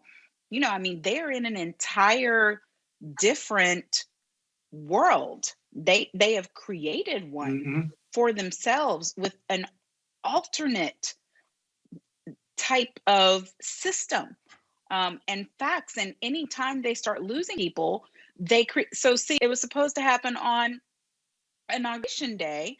And since that didn't happen, they were losing people. They came up with March 4th. And so there's no reason to think that all of these people that are in the black market, that are the underbelly of the internet and of the web, the dark web, there's no reason to think that they are not being spurned on by current members of Congress, prior members of the administration, in order to do their bidding. Look, if you want to see the kind of idiots that we're dealing with, this is the kind of idiot in Missouri. And I'm doing this for a reason, because this impacts the next story that we're doing. These are the kind of idiots who are appealing to these deranged white domestic terrorists. Listen to Josh Hawley. Speaking of being canceled, the last 6 weeks, the radical left, their corporate allies, the liberal media have tried to cancel me, censor me, expel me, shut me down, stop me from representing the people of Missouri, me from representing you. And guess I'm here today. I'm not going in, and I'm not backing. Not a chance. Not a chance. And neither are you, am I right? You're not going to back down. You're not going anywhere. I just want to say to those people who, speaking of being canceled, the last 6 weeks. This is the person who, for a civil rights pro, a St. Louis prosecutor, Kim Gardner, last year. This is over those idiots McCloskeys who pulled the guns out when they had the protest there in St. Louis. Now, and just to understand again the crazy level that's happening there in Missouri, listen to this. Okay, the case of Mark Johnson, black man who Kim Gardner says she believes was wrongfully convicted for murder over 25 years ago. Tuesday, the Missouri Supreme Court refused to grant Johnson a new trial, saying that Kim Gardner, who is the city DA, lacked the authority to appeal a case after it was adjudicated. Johnson was convicted in 1994 for killing a man over a suspected dispute. He says he's innocent. Gardner's office announced whether they will appeal to the court. The thing about this case is that the Hawleys of the world don't care that Gardner's office has concluded that the man is innocent. These Republicans in Missouri, Scott, are perfectly content with this black man sitting in jail to have a prosecutor come forward and say, we have investigated and this man is innocent, saying, don't matter, don't have the authority, we don't care, stay the hell in jail. That's the state that Josh Hawley comes from. And who is Josh Hawley? The former general. And that's the state Supreme Court that he comes from, and where Kim is and where that defendant is incarcerated. You know, you need two to tango. You need a prosecutor to bring the case and prosecute, and then the judge will sentence, and then the defense obviously gives the defendant their best defense. Here, this is so highly unusual. Most jurisdictions catch-all statute, my colleagues know, that says any of this, anytime, no matter how many years, can be brought back in the interest of justice. And when it's in the interest of justice, most courts will give you a hearing, especially federal or state prosecutor says, we made a mistake. We made a mistake. We think he's innocent and we think he needs a new trial or that he ought to be released from prison. That is extraordinary decision by a prosecutor, no matter the state, federal or local, an extraordinary decision. And for the Supreme Court, and again, I'm no expert on Missouri law, says that she doesn't have the authority to do that, well then who the hell has the authority to do it? In most jurisdictions, nobody else has the authority. If the government says they made a mistake, or if the government opposes the release, then the justices have a decision to make. But saying that the prosecutor has no authority, well then where does this young man go for justice then? They're running out of institutions that can grant him justice when a grave mistake has been made. So her only choice is to go to the Supreme Court. I suggest or recommend or think that she probably will, but there's got to be something or some quirk in the law that the state Supreme Court is hanging their hat on. It'd be interesting to see whether they're elected at the state Supreme Court or appointed, and whether they're Republicans or not, because that'll tell you a lot about their policies and their politics. But more importantly, there's got to be somewhere this defendant or this person incarcerated can go with justice when the government says you're innocent or believes that you deserve a new trial. That makes no sense to have nowhere to go for justice. Here's what's interesting, Robert. The Missouri Supreme Court said, the case is not whether Johnson is innocent or there exists a remedy for someone who is innocent and did not receive a constitutionally fair trial. This case presents only the issue of whether there is authority to appeal the dismissal of a motion for a new trial filed decades after a criminal conviction became final. No such authority exists, therefore, the court dismisses the appeal. Now, the Republican Attorney General, he argued that Gardner lacked authority to seek a new trial after the case was admitted. Now, here's the deal. Okay. Smith spokesman, I'm reading Associated Press story, said the ruling makes it clear that the law does not allow the circuit attorney's office to file for a new trial almost 20 years too late. First of all, in office 25 years ago. Our often not to count on innocence or guilt, but sure that the rule of held and the proper procedure is followed, and as it did. Well, shit, Monique. Well, if you're the Attorney General of the damn state, and you're saying, sorry, Kim Gardner, you don't have the authority, well, damn it, find out who does. Yeah. That's not their desire. Well, it's not about their desire, Roland. We have the power. So I have to agree with what Scott said, because I think maybe he wasn't willing, or maybe he just didn't feel like it tonight, but I will buck all of it and say plainly, they're right on the law. They're following the law.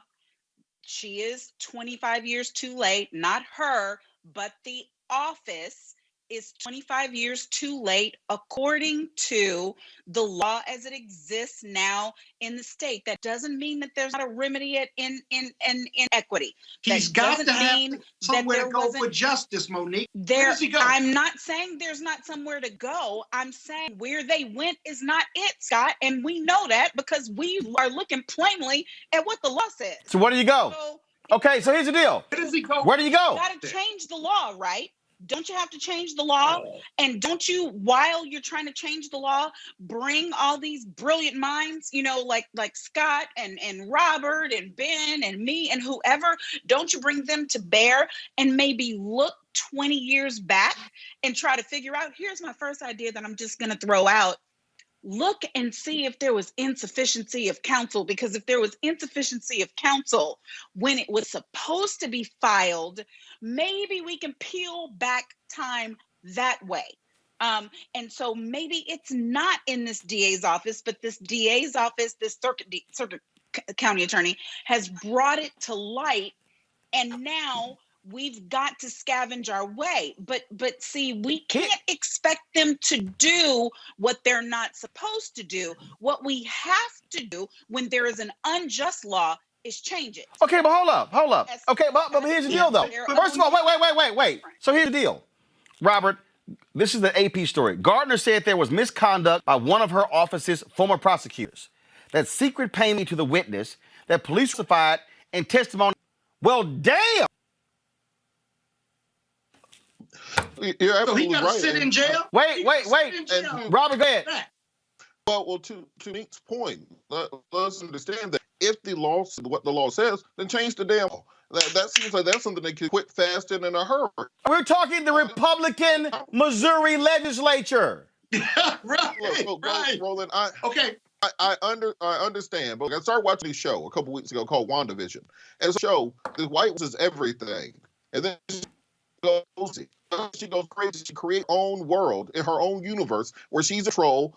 She has the power, and it's the 1950s and not a lot of minorities around. We can call this MAGA vision because these people have a MAGA vision of what's going on, where they are in control of everything, where they don't have to worry about minority rights, where they don't have to worry about the needs of the people as of financing their corporate interests. So it has to happen now. How long it takes is, if you don't have the legislators in place that are needed, then you have to put in the consecrated effort to overcome voter suppression, overcome gerrymandering, flip the state legislature. Eventually, Robert, you can't Republican. No. Okay. Hold You gotta let me say this. It's Scott. Listen to what I'm saying. It's not about flipping Republicans. It's about replacing Republicans. That Georgia, the demographics changed. Georgia became. Demographics in Missouri are similar. It takes money. The ground organized, all the stuff that Roland was just doing for the fifth runoff. Those in St. Louis metro areas there, and start getting seats back, and you flip the state and those things through. Elections have come. Okay. So this is what the law says, and they are really in line with the law. I got another pathway for my colleague. Let me give you another pathway, and you agree with it, guys. All righty. So they get rebuffed by the state Supreme Court.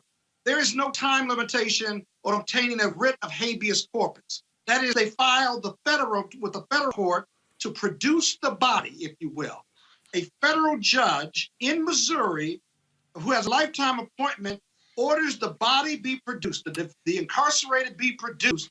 He or she holds a hearing, and the government agrees with the defense that he was wrongfully incarcerated, and you get a federal judge to issue an order for a new trial, or in the alternative for his release. That's how you get it. And Scott, exhausted already. And there's no time limitation on that. Scott, okay, so you cook with grease now, right? You cooking with grease. You can fry some fish. We can have some crawfish. We can do a lot of things with that hot grease that you're cooking with now. So the amount of time that was spent, what's the but? Kicking against the prick with the law that we know is not on the side of the poor circuit county attorney. She did the best she could. But I mean, and I'm not calling out the defense attorneys, whoever this man's defense attorneys are. God bless you, whoever you are. I know you're probably there working for free. But no. Hold up. First of all, hold up. Just facts. His defense attorney is long gone. The Missouri Innocence Project has been working with Kim Gardner's office on this the moment she got elected. That's how it even got this far. Okay, but Roland, the theory. I'm just giving facts. And the theory of the case is wrong, and every branch of the Innocence Project isn't the same. And the dude who just finished talking, they would want to listen to him because he might know some ways around it. That's okay. Fine. So while the two of y'all write this up in the I'm talking. One, two of y'all write that up, and then I'll send to Kim Gardner. I'm good with it. And Kim Gardner will probably tell you that's all why you can or cannot do that. Well, here, why don't we just ask her? So let's see here. Okay, call her up. Got a number? Who you think you talking to? He gonna call up. Who the hell you think? Who the hell you think you talking to? Who the hell you think you talking to, Scott?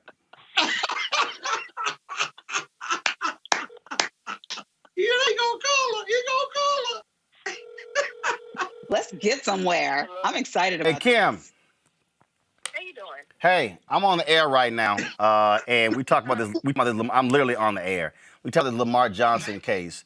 And so Scott Bolden has a legal idea to try to move the thing forward. You hear what he has to say? Okay. All right. I'm gonna have a control room call you. We're gonna pull you up. Control room, get rid of the call because we're talking about this case. We're trying to figure out, okay, how can we, what action can take, what's next to get this brother free. So they're gonna call you back in 10 seconds. Okay. Okay. Okay. All right. Bye bye. Hold on. I told you he was going to do it. Hold on. He's a mess. Let's go. See, this is why Chelsea, that's the phone number. Y'all call Kim on FaceTime audio or FaceTime video. Y'all give a call right now. See, this also why y'all doing that. That's why we ain't on network TV. While y'all doing that, Network TV, you can't just do this. This is why you guys support a black show. This is why you guys support a black show. We got three lawyers and a journal. See, this right here, why y'all now keep me on the three. This is why y'all support a black show. Because you ain't gonna get this on MSNBC, CNN. Solution. The host ain't gonna call somebody on the air. This show we doing is the actual show that I pitched to CNN back in 2007, which I called a scripted, unscripted show, where you just take it wherever you want to take it, and that's what we doing right here. That's why y'all gotta support us with our Bring the Funk fan club. So y'all should support us at Cash App, $, pull the graphic up, $, Cash App, $, RM Unfiltered, PayPal.me/RMiltered, Venmo.com/RM Unfiltered. My Zelle is at RolandMartin.com or Roland@MartinUnfiltered.com. So that's how we do it. Pull Kim on audio. I don't need Kim on video. Pull her on audio. All right, Kim. Okay, so Scott, Kim Gardner is on the phone. So Scott, Kim, we've already told everybody the Lamar Johnson case, the Missouri Supreme Court denying it, Attorney General saying you didn't have standing, it was too late. We were talking about with these three lawyers, what's next? Scott says this should happen next. Scott, go. Hey, Kim, Scott Bolden. The alternative, I thought, and there, as to whether there any reason why the defendant and the Innocence Project haven't brought a writ of habeas corpus to the federal court for them to produce the body before a federal judge, have a hearing, and hopefully get the federal judge to order either his release or that he get a new trial with your office support of the defense request for that writ. Kim? Yeah, I believe that's a avenue, and that's where I think that we have to find a way, because in case, as you know, this is not about, everybody thinks this is about the rights of, what it is about a wrongfully convicted man, but it's the rights of a prosecutor to correct in job, the constitutional duty, correct a wrongful conviction, and to be true ministers of justice. We take an oath, not just to the laws of the state of free, actually the Constitution. And so you're basically saying that prosecutor finds wrongdoing, has no mechanism, and the procedural bars is so great that we can't do our job. And this is serious. This is whether a prosecutor can actually be minister of justice the thing that we should be. How can we this ruling? Yeah. So Kim, hold on. So Kim, hold on, Scott. So Kim, you chose to go process to see if you could actually pursue this. You took it to the state Supreme Court. Now that they've said no, you don't have the authority. Now figure out another route. Yes, we will figure out another route. And my goal is, because I think we have to, prosecutors, is fundamental to our job, our duty, and to the whole integrity of the criminal justice system, to find a mechanism to correct the wrong. And we should not be it by just the procedure barriers that we are, the Supreme Court in Missouri. And that's, to me, is devastating, because justice when we secure conviction just should all be obtained and followed through prosecutor even after a conviction is attained. And that's what we talk about, the constitutional oath. Where is that at the Lamar Johnson case? And so like people think it's just about Lamar. It's about a prosecutor's right, duty, that we all know we control a lot in the criminal system, and we're the justice. And so you're basically saying a prosecutor has no duty to wrongful convictions. And I just the Supreme Court. Scott, go ahead. Then Monique and Robert. Scott, go ahead. Which would in fact leave him in legal purgatory in an unjust system, whereby you as the prosecutor knows that he was wrongfully convicted. And so I agree, the short-term effect would be for you to ask for a hearing, and it went to the state Supreme Court, and to see if you could just get just that way. In the alternative, though, seeking a federal court order on the writ of habeas corpus with you supporting the defense motion and supporting the defense in that federal hearing, he produced the body, would seem to be the second most efficient way to do it. And if you could get the federal court to do justice, I don't know what the attorney general, the state attorney general do, or any other political force there, but that defendant has a right to do it. And with your court, you could possibly get them to produce the body, order a new trial, or releasing. And Scott, just to articulate, when you talk about the attorney general that China, this is the attorney general as a part of trying to prevent the certification of Biden and Kamala, president, elect, now the vice president of the United States, the American female. So the attorney general that does not understand the rule of law, does not hold the and supports, I believe, insurrection behavior. We know in Missouri we have Senator Hawley and others that support the constitutional rule of law. So what we're talking about, justice under the laws for everyone. And in this case, we should correct wrongful convictions, and that's our duty. And we're upholding the law and protecting the courtroom. And the prosecutor is different. We're not here for an individual. We're for the whole into the system. That's right.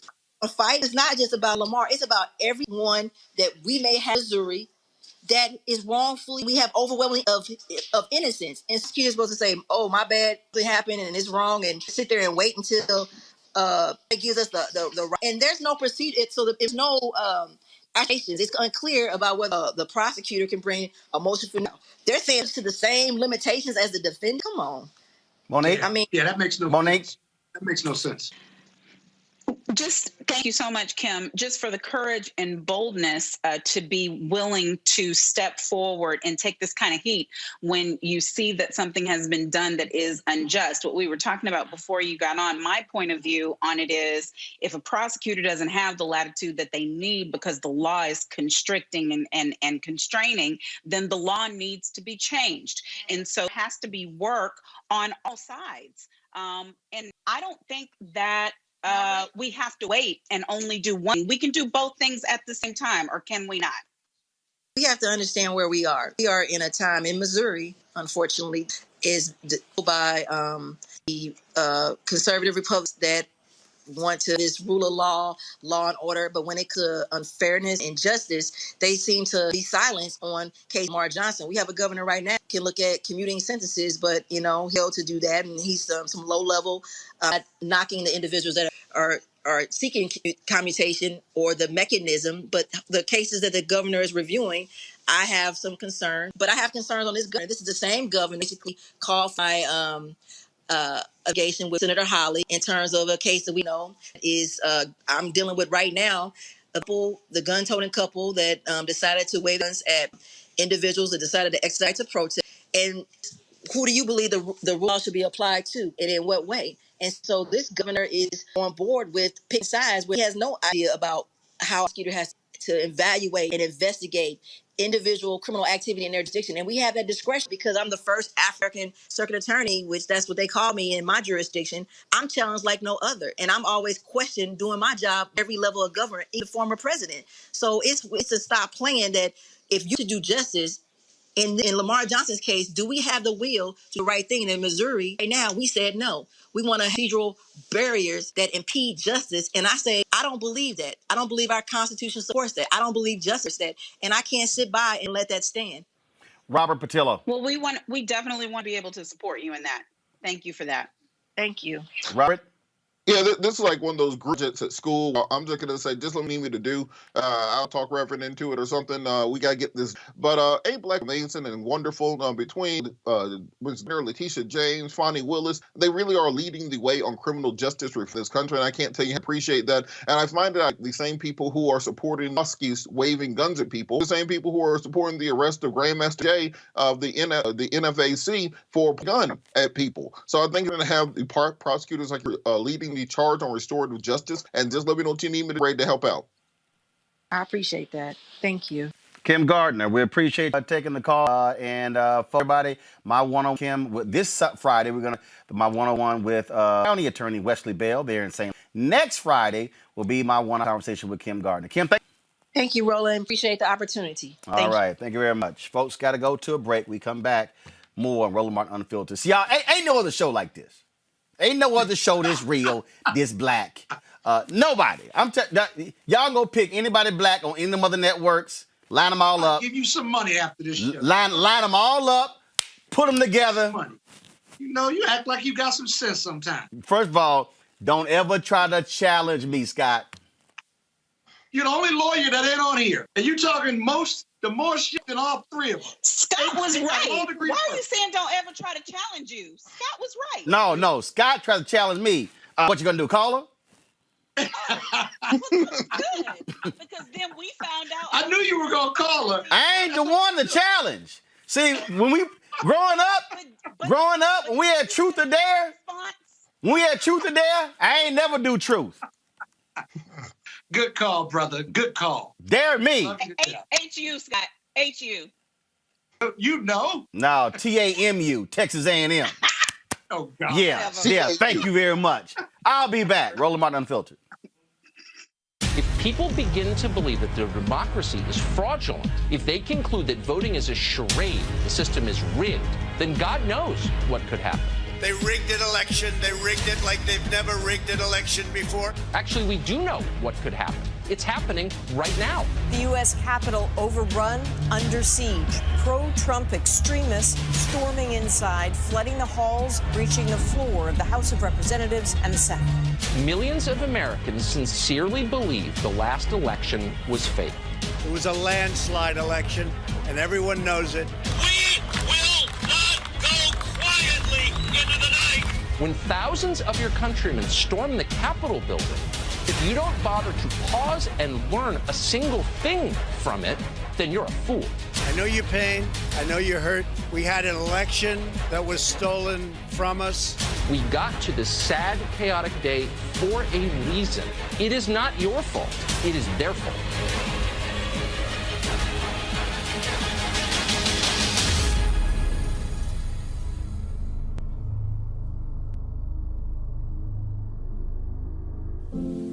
I believe that it's movement time again.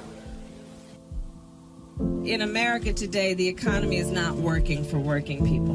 The poor and the needy are being abused. You are the victims of power, and this is the abuse of economic power. I'm 23 years old. I work 3 jobs. I work 7 days a week.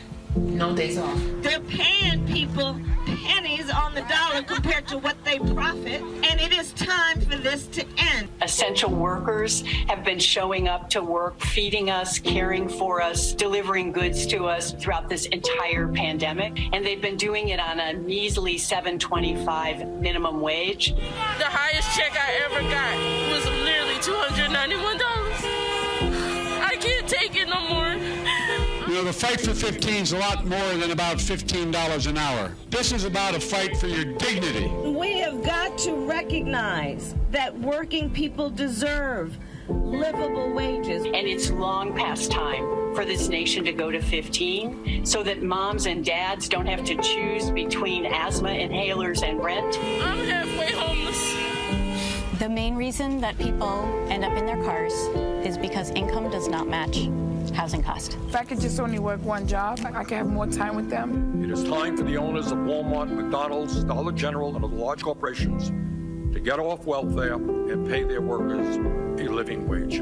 And if you really want to tackle racial equity, you have to raise the minimum wage. We're not just fighting for our families, we're fighting for yours too. We need this. I'm going to fight for it until we get it. I'm not going to give up. We just need all workers to stand up as one nation and just fight together. Families are relying on these salaries, and they must be paid at a minimum $15 an hour. $15 a minimum. Anyone should be making this to be able to stay out of poverty.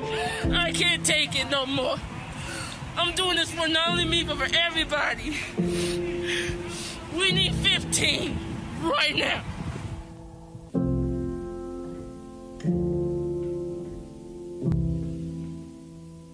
Hi, I'm Eric Nolan. I'm Shantae Moore. Hi, my name is LaToya Luckett, and you're watching Roland Martin Unfiltered.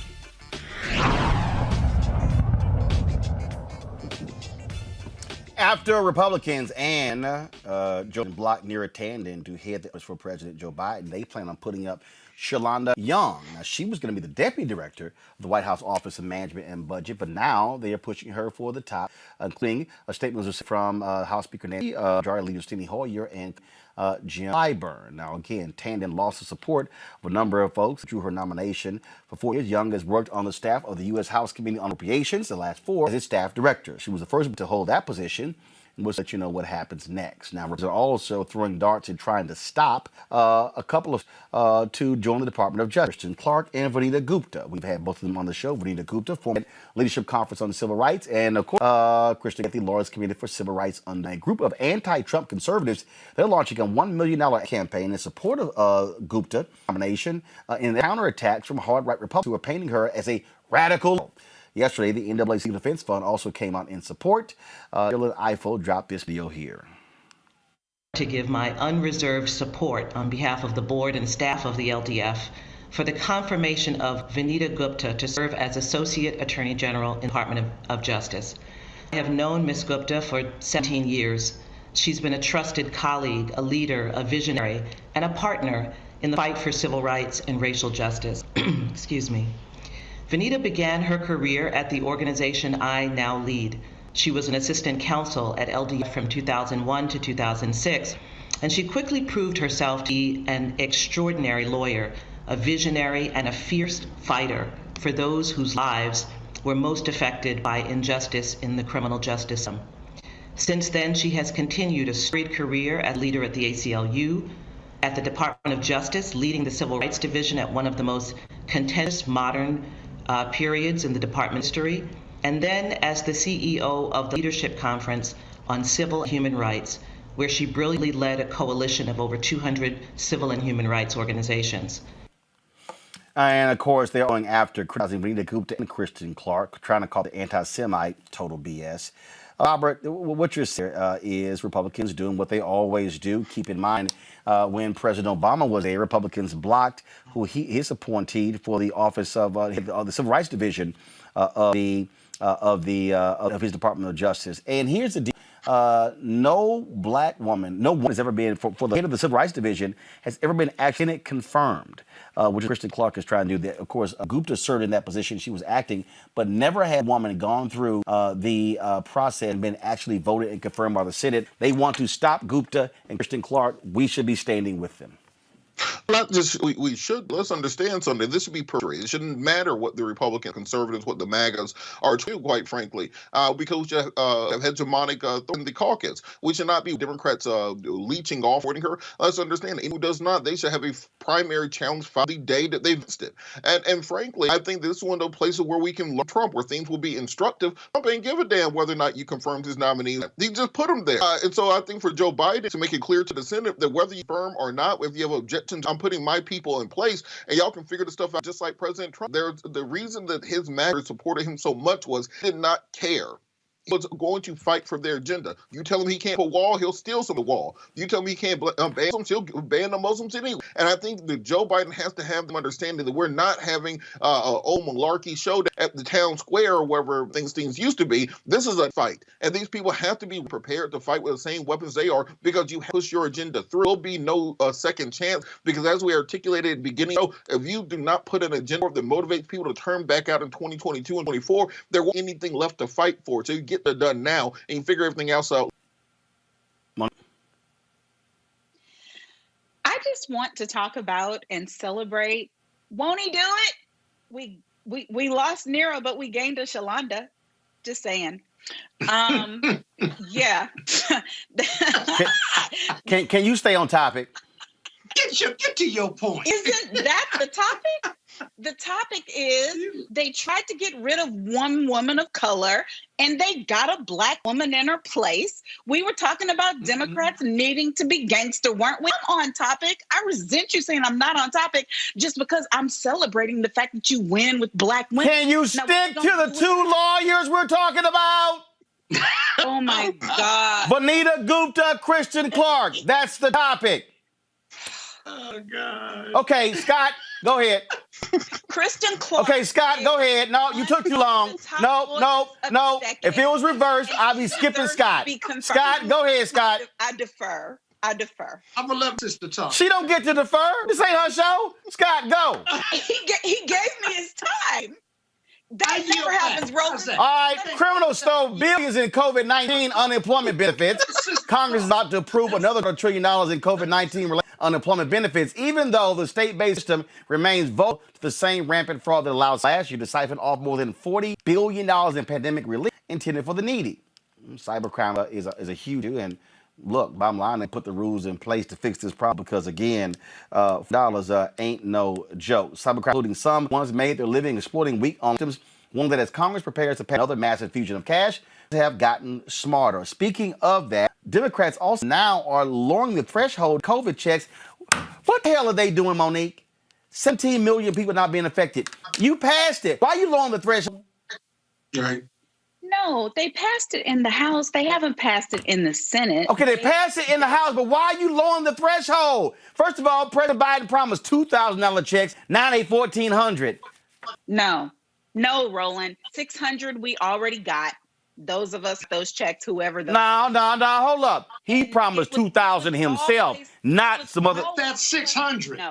It was all plus the 1,400 to make the 2,000. Why are they lowering the threshold? Why lower the threshold? Obviously, because they are in trouble on getting this legislation passed. And so they're trying to make sure that the people who get this money aren't people like Scott, who shouldn't be getting $1,400. First of all, let's be real clear. The threshold that where it's at, Scott way beyond that bracket. So he wasn't getting it anyway. Scott wasn't getting it. I wasn't getting it. Robert wasn't getting it. Hell, Monique, you wasn't getting it. Check. I wasn't getting it. Robert, go ahead. Robert, go ahead. What do you think about lowering the threshold? The reason that lowering the threshold makes absolutely no sense is that, for example, if a defense contractor comes to the government and says F-35 is going to cost $100 billion, and then 10 years later they say, my bad, it's $1 trillion, nobody says anything. We are quibbling over whether you're going to have $600 now and $1,400 now and $2,000 later. Let's understand how rigged this is against the common working man in this country. Wasn't that $1.5 trillion tax cut 3 years ago? Ain't nobody say, well, does it have to be $1.5 trillion? What about $1.49 trillion? No, they just and they keep going, and we start fighting as if we are winning the battle. Remember what we said earlier show. The Senate Democrats represent 40 million more Senate Republicans. They have a popular vote, and every election for the last 30 years won in 2004. The manifest of the American people behind economic stimulus. If you need a further example, to the economic crash of 2008-2009, the Great Recession. We saw in did austerity measures, spending. They decided to retrench the government, and it slowed down economic recovery. And in fact, things like Greece and Spain, which were some of the most dear nations, have having to be bailed out by other European countries because they could not keep up with the downturn of the economy. Alternatively, in the U.S., we had cash for clunkers. We had the economic programs that the economy forward because they're under Keynes economic theory, as opposed to the school of austerity, the Adam Smith wing of economics. There is no amount of stimulus that will be too much to off a recession. Going back to the origins of those theories, look at the New in response to the Great Depression. The reason the New Deal was here was because it wasn't big enough. You need the economic size of World War II to knock the entire out of a global recession. So this idea to somehow lowering the threshold from 1,000 to 80,000 is saving us money. It is negating part of the economic recovery that we go through. And frankly, Democrats know this. They've argued this and there's no reason for them to be backing down. Because guess what? Not the majority. Most of the people in the country, the Republicans are a minority who are bowing to a gold CPAC. Just govern like you're act like you want action, for Christ's sake. Scott? The Democrats need to be in therapy. They do. They have an inferiority complex, right? Everything that Robert says is correct. You got the people behind you. Let the Republicans vote no for a higher package. Let Joe Manchin and his people vote no when the people are suffering and they need to get this money out at $1.9+ trillion. Don't bid against yourself and say I'm gonna lower the threshold when you don't even know what the vote's gonna be. Let the Republicans fail the American people and then hanging around their neck an anchor. Don't give up the ghost before you even take a vote. Go to therapy, but stand strong. That's my message to the Democrats on the House and Senate side. Monique, final comment? There's this thing, the whip, and what they do is count votes. right? And so the reason why they're doing this, Scott, I've been with you all night, but now you're going too far, is because they know what they have and what they don't have. They do know what the vote is, and they do know what they need, and they do know that we have to whip them into shape. You said a whip. We whip have those to get this package. We have to get this package there to the American people. But to your point, and to everybody's point, bipartisanship is not just in the House or in the Senate. The nation at large does, in a bipartisan manner, support this legislation. So the White House is right in saying that it is bipartisan. And so these GOP legislators will have to answer to their own constituencies when, not if, but when they don't vote for it. But I do understand that there is a need to negotiate in order for this to come out. And I know 2, 3, 5, 20, maybe 100 small businesses that will immediately receive benefits once the legislation is passed. Okay. Not But look, this ahead is of my the game, this though. my only. Look, Not ahead of the game, Monique. But look, this Get is my what you issue. can get and then negotiate something down. Scott, go. Right. First of all, the Democrats start negotiating down from the beginning. But go ahead, Robert. Yeah, my question is, what Democrat is it? Because we have the 50-vote majority, or what Republican that changing the threshold by $20,000 matters to them? Like realistically, where the edge of that? Where does it change the total of the bill? Where does that change the CBO score on the bill? So it doesn't make sense for them to try to negotiate across the line, because the people on the other side are manifestly against the concept, the idea. Remember, they have MAGA vision. They're in their own bubble universe that not true to the rest of us. But look, that's not true. It's got a lot of Republican support. It does. That's not true. They isolated one issue, and there are Republicans who believe that rich folks are going to get this $1,400, and that's the hill they're trying to die on, and so people are trying to fix it. Monique, these dumbasses talking about Dr. Seuss. You can lower. You can. Let me tell you something right now. Worse of them. You can lower this to 1,000, and they still gonna complain. You can't make worse of them than I do. All Robert is saying is we don't have any bipartisan partnership. We moved on from Robert. We're going to another level right now, Roland. We're just trying to get something done. Go on, Monique. But look, Roland, all you would have to do, if you really want to say, look, if you really want to change the BO score on it, this is what you do. Make those direct payments options after opt-in, and all those MAGAs who could be against it, just tell them to out of it. And then you won't have to have the economic threshold go down, because all those MAGA people stormed the Capitol, so immediately checked about saying, I don't want free government money. I'm an economic conservative. I believe balanced budgets, and just say they don't get it. And then you won't lower the threshold. The math works out on it. They're going to get that money. Mark wants that money. Yeah. All of a sudden, all that Democratic money.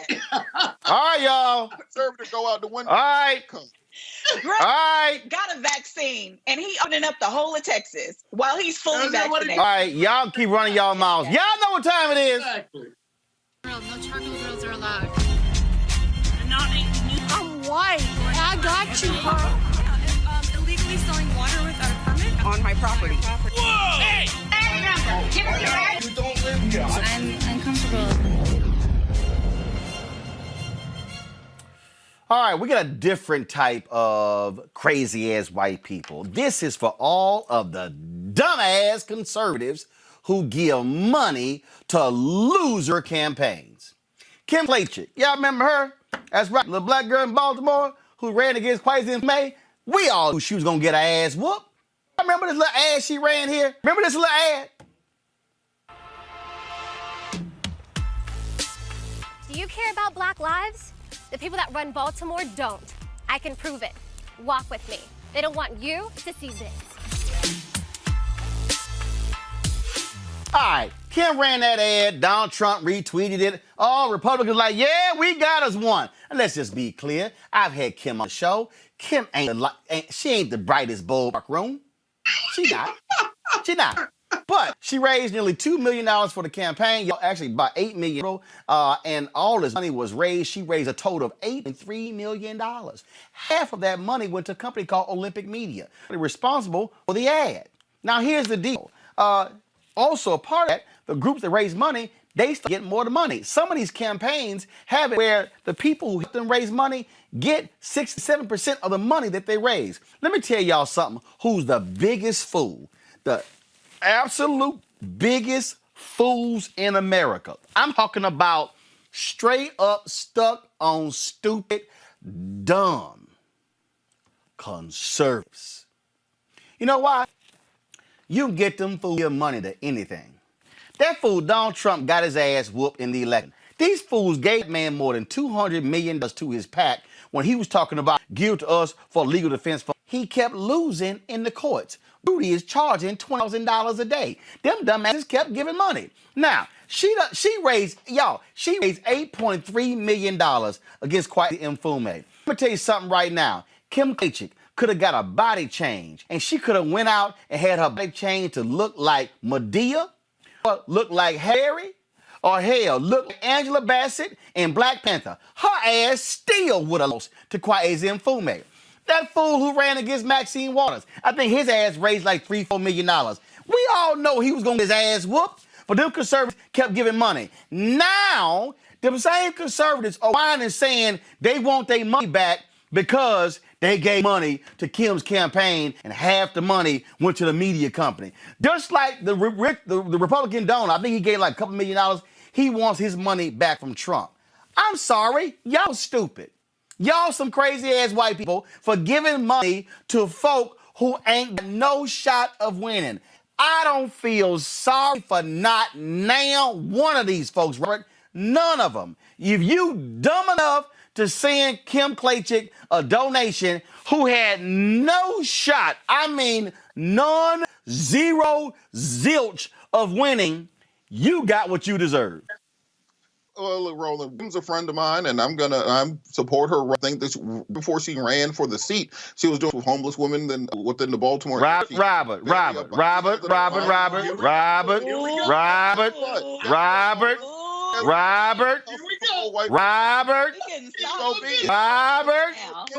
homegirl. Robert, hold up. I'm the one who put on TV. Yeah. I was next to her. Hold up, Robert. Guess why she stopped coming on?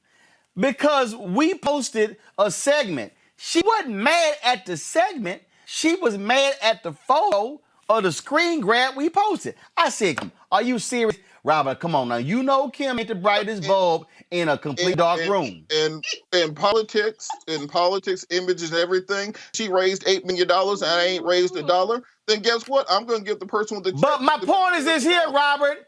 All them dumb white folks who mad because half of the money went to a media company, guess what? You the one who was stupid. She had no shot at winning. And if she had sent that $8 million to you, you would be in the commercials right now. And guess what? You damn right I would. And all I'm saying is this here. What are we arguing about? No, we not arguing. I'm laughing. Monique, these dumb conservatives don't realize the grift. They just giving that money to Candace Owens, grifter. Giving that money to Charlie Kirk, grifter. Giving that money to that boy Tatum, grifter. We ran a video of these black conservatives talking. Well, one of them admitted he was a grifter. Bottom line is this here. I don't feel sorry for any conservative who sent money to Kim's campaign and half the money went out the door the moment it came in. I don't feel sorry. The grift is real, but I'm using my 30 seconds to say, Rob, your loyalty is winning tonight. I am so thankful for you that I know you. This 3-lawyer panel is everything. And that you would not roll over on your girl, I'm not going to say nothing about her because I see you prepared to defend her. So why would I do that? But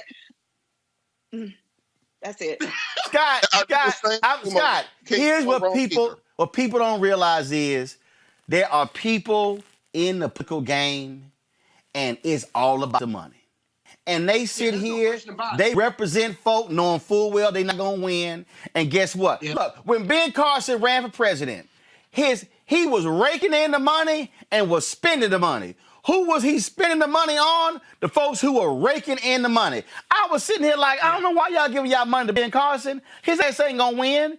And again, that's the game. Republicans, it used to be the mail order system. It was all about the mail game. Now online game. That's all they doing. Again, all I'm saying is here. Hey, player ain't hating the game. What I'm saying is, y'all are dumb if y'all complaining. I gave my money. I sure as hell thought she was gonna win in Baltimore. What the hell? And they gave money, millions, to that boy who ran against Maxine Waters.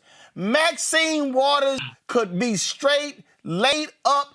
Maxine could be kicking and smoking a cigarette in robe with her hair tied and not run a campaign, not run a spot, don't send out a pamphlet, don't even walk the street. She ain't even got to yell into a megaphone, and she was going to whoop his ass. But they gave like $4 million. Hey, guess what? I celebrate the media company that made money on stupid people, Scott. They made 50 cents on every dollar that they raised because of that ad. But in all fairness, let's say that, let's just be real clear. These individuals giving $8 million and the company making $4 million of it, they were given because Donald Trump and his son endorsed it. They were given the curry favor with GOP and Donald Trump Jr. They weren't really given to Kim Classic. They didn't really care whether she won or not. They cared because she stood for what they believe in part, but in big part because Donald Trump retweeted it and Donald Trump Jr. endorsed it. Man, let me tell y'all something. It's dumb to support the Trumps. Then it was dumb money to put it before Kim Classic. For them, they didn't care whether she won or lost. That's the reality check I'm sharing with you tonight. Let me tell y'all something right now. If I hate it, doing? Let me tell you something right now. First of all, what I'm doing is drinking some water on my damn show. Let me tell y'all something right now. Get me all laid back. Let me tell y'all something right now. What you talking about? You sitting your ass in your living room. Palatial living room, palatial. Can't leave that part out. Palatial. You sitting in your palatial ass living room. Monique sitting in a corner in an office. Robert got a green screen or damn step and repeat, and it's crooked as hell. The left side crooked and the right side. Sometimes. So let me it out next week. Let me tell y'all. Right, I don't know who Robert's manager. Maybe that was Kim who put that up. Look, I'm gonna lean to the side though, so it straightens out. No, it don't. This can't be a show. This cannot be a real show. Let me tell you, right? Let me tell y'all something. I probably would be. Look, with my skill set, if I hated black people, if I wanted to trash black people, if I wanted to just use plantation language, I'd be worth $100 million. Cause I could be raking in some money from them dumb white conservatives. So let's just be real clear. Dumb white conservatives love a black-hating black person. Oh, that's why the ignorant fool Vernon Jones, knowing full well he can't do nothing there in Georgia. That's why he running his ass around crowd surfing with white folks at rallies, because he's stupid. That's why you got Angie Stanton running her little mouth at CPAC, maroon looking hair or red, whatever the hell color it had. I'm telling you, it's grifting. It's grifting. So all I'm saying. Look, and here's my deal. If I'm Kim, here's why I'm really mad. Kim should have set the media company herself.